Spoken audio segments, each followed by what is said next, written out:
Hello and welcome to this week's Head Teachers broadcast. It's Friday the 14th of May, and it's great that from Monday the 17th of May, most of Scotland, except perhaps Glasgow and Moray, will move to level 2 restrictions, which means that things like hugging people and mixing in households will be possible, and perhaps having some entertainment indoors will be something that people can look forward to. So this is an indication of things moving back to some sort of normality, and hope things continue to improve. It does, however, mean though that we can't be complacent, and we still need to be wearing face masks in school, still need to be using the sanitizers, and still, washing our hands as much as we possibly can. So let's stick to it. Youngsters, as I said last week, have been absolutely brilliant in that. So if we can keep doing that, that would be really, really good. Okay, for a number of years, pupils at Banff Academy have been able to experience a traditional craft of boat building, and have been able to develop their skills so much so that we've in the past been able to launch a couple of our boats at the Portsoy Boat Festival. And this has been only possible by the very generous time of volunteering by Mr. Pete Danks. Now, unfortunately, Mr. Danks is moving away from the area and will be leaving Banff Academy and will be sorely missed. I am delighted to say, though, that Miss Steele, who has been Mr. Danks' apprentice for learning those skills, will continue with the boat building at Banff Academy. But I would just like to use this broadcast as an opportunity to say thank you very much, Pete, for all the work that you've done, for the many youngsters that have come through the school and learnt from your trade and from your skills and from your experience.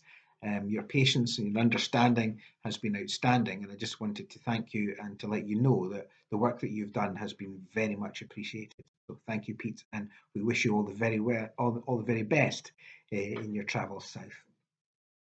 So this week's squad challenge was a 2 week one, the culmination of putting together a weather station. That was a little bit tricky, quite a challenging one. I really was impressed with Squad Napoleon and Squad Andy Murray, who had a good effort.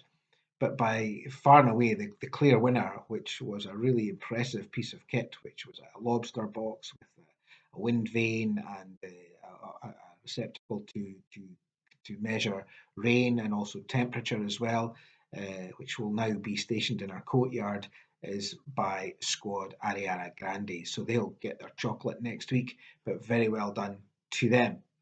Next week's squad challenge involves a little bit of research. So one of the things that is really fascinating about learning is actually seeing in real life some examples of the things that you're studying. And there's no better place to see that than in a museum. However, during COVID, it's been obviously really difficult to go to museums because lots of them, if not all of them, have been closed.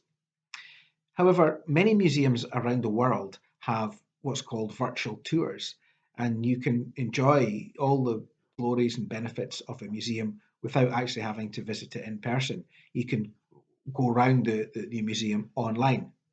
So the challenge for squads this week is to investigate which museums around the world have the opportunity for you to visit them virtually.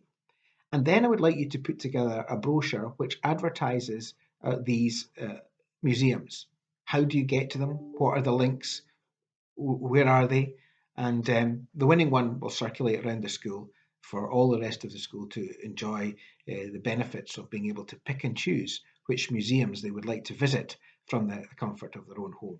So have a look to see which virtual museums that there are. And once you've done that, put them together in some sort of brochure or a way in which we can instantly recognise them and how do we access them. So that's the challenge for next week. So that's all for me from this week. In the meantime, I hope you are continuing to keep well, stay safe, look after each other, and I'll speak to you next week. Thank you.